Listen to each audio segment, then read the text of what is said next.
नमस्कार, आदाब, सत श्री अकाल। दोस्तों, स्पॉटलाइट विद मणि में एक बार फिर से मैं आपका मेजबान मणिमुख शर्मा, आपका चहेता मणि, आपका इस्तकबाल करता हूं। दोस्तों, आज एक बहुत अहम मौजू पे हम बात करेंगे। कनाडा ने पहली मर्तबा ह्यूमैनिटेरियन एड एयर ड्रॉप किया है गजा में।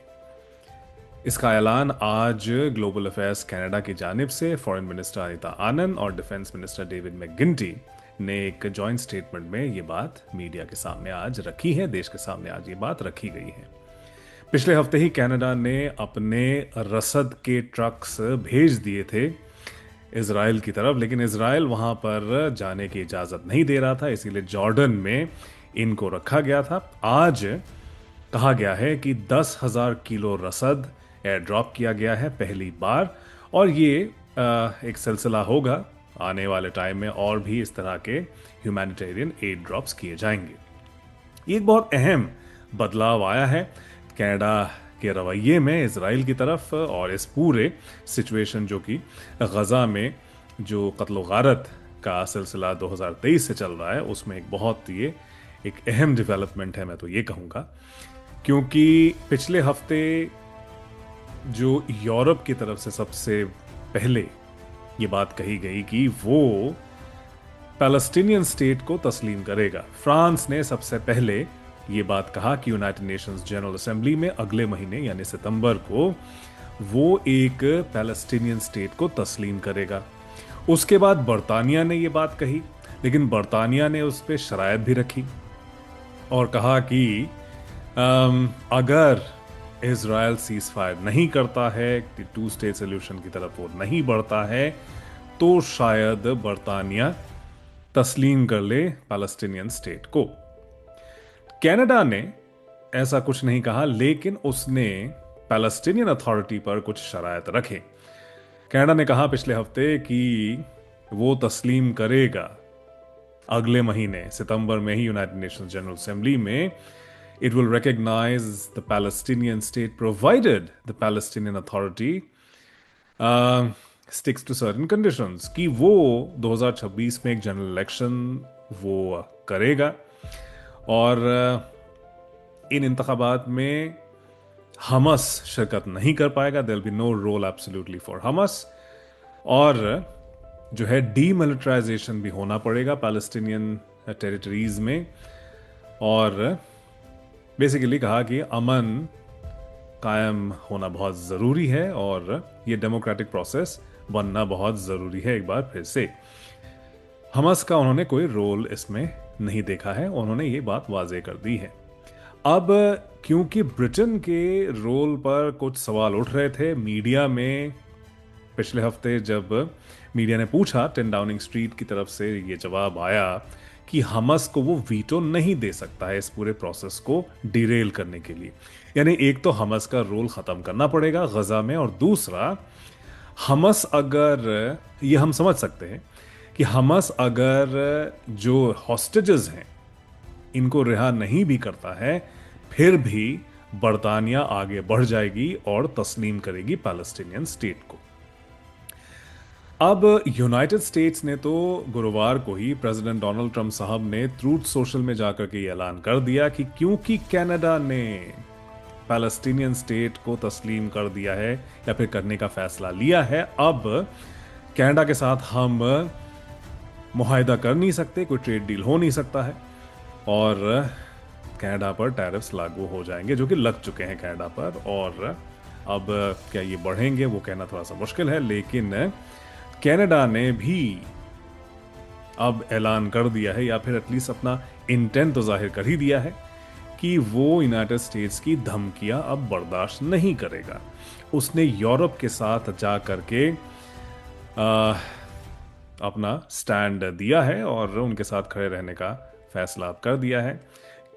जब मार्क कार्नी साहब पहली बार प्राइम मिनिस्टर बने, ये इलेक्शन से पहले लिबरल पार्टी के लीडर, उसके बाद प्राइम मिनिस्टर बाय डिफॉल्ट वो चुने गए, तब भी उन्होंने यूरोप से अपना दौरा शुरू किया। बरतानिया गए, याद होगा, फ्रांस भी गए, और फ्रांस के सदर साहब इमैनुअल मैक्रों, उनके साथ भी उन्होंने साझेदारी निभाई है। और अब बरतानिया के वजीर आजम सर कियर स्टारमर, इन तीनों हजरात ने जॉइंट स्टेटमेंट्स पैलेस्टाइन के बाबत दिए हैं, इसराइल की तंकीद की है, और बेंजामिन नेतन्याहू साहब की सरकार, इसराइल की सरकार जो है, इनसे नाराज हैं।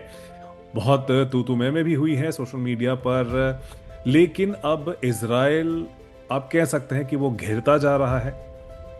जो मगरिबी दुनिया उसके साथ खड़ी रही, या फिर इस पूरे जो जंग के दौरान 2023 अक्टूबर से जो शुरू होता है, उस दौरान दुनिया ने दरअसल इसराइल का साथ दिया। यूरोप के यही देश, चाहे फ्रांस हो चाहे कनाडा हो, इसराइल की ताईद में खड़े हो गए थे।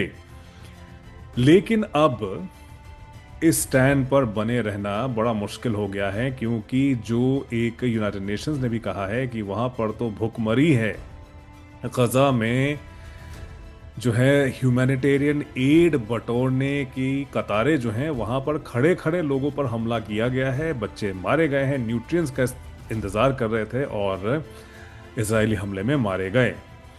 तो ये अब दुनिया भर में ये सारी खबरें फैल रही हैं, और इन वेस्टर्न स्टेट्स का अब इस बात पर बने रहना कि ये इजराइल अपना तय करें, ये अब हो नहीं सकता है।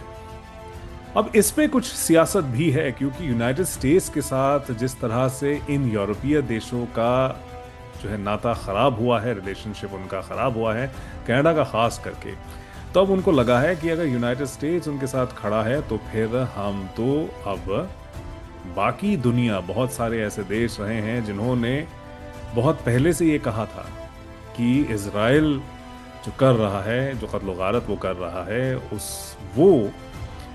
उसको कंडेम किया था, और उन्होंने कहा था कि भाई सीज फायर हो जाए जल्द से जल्द और ये जंग ख़त्म हो।